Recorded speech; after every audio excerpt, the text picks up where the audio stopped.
जय श्रीकृष्ण मित्रांनो, आज आपण अतिशय महत्वाच्या मुद्द्यावर चर्चा करणार आहोत. चर्चा म्हणजे अर्थात मी एकटाच बोलणार आहे, तुम्ही फक्त ऐकून घ्यायचं आहे. काय आहे की आजकाल गुण मिलन बघायला सगळेच जातात, पण मला काय वाटतं की गुण मिलन महत्वाचं की मनोमिलन महत्वाचं. आता गुण मिलन आणि मनोमिलन यातला फरक आपण जाणून घेऊया.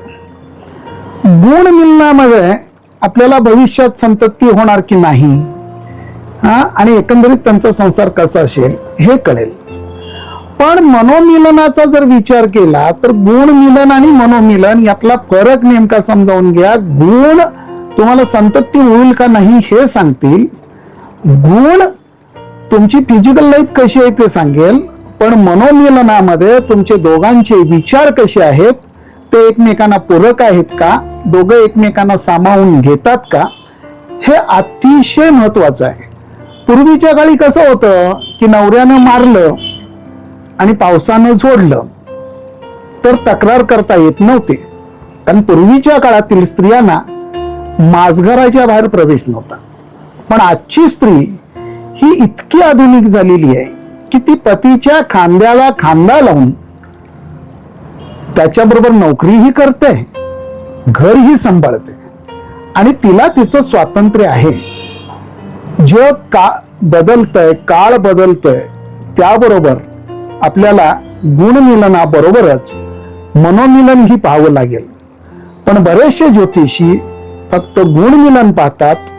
मग मला सांगा, 36च्या 36 गुण जमून सुद्धा का घटस्फोट होतात? म्हणून मला असं म्हणायचंय की गुणमिलनाबरोबर मनोमिलन ही पाहावं. आता तुम्हाला असं वाटत असेल की पत्रिकेतून मनोमिलन कळतं का? तर हो, निश्चित पत्रिकेतून सुद्धा मनोमिलन कळतं. आता पत्रिकेतून आपण मनोमिलन कसं पाहायचं आहे हे जर आपल्याला जाणून घ्यायचं असेल तर टप्प्याटप्प्याने आपण एक एक व्हिडिओच्या माध्यमातून गुणमिलन आणि मनोमिलन ही संकल्पना समजावून घेऊया. गुणमिलन कुठं आणि किती महत्वाचं, त्याचबरोबर मनोमिलन कुठं आणि किती महत्वाचं, आणि ते पत्रिकेतून कसं पाहावं याबद्दल मी तुम्हाला याच्या पुढच्या एक व्हिडिओमध्ये माहिती देणार आहे. आज इतकंच. जय श्रीकृष्ण मित्रांनो.